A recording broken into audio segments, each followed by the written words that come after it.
हरि सुंदर नंद मुकुंद हरि नारायण हरि ओ हरि सुंदर नंद मुकुंद हरि नारायण हरि ओ हरि सुंदर नंद मुकुंद हरि नारायण हरि ओम सच्चिदानंद रूपाय विश्वावत्यादिहेतवे प्रपत्र विनाशाय श्रीकृष्णाय वयं नमः।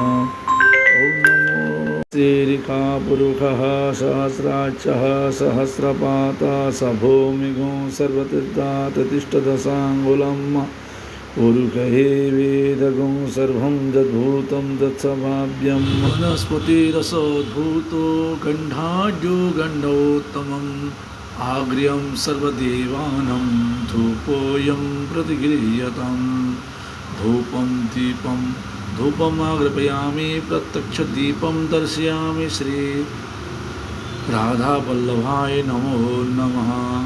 सर्वेभ्यो देवेभ्यो नमः।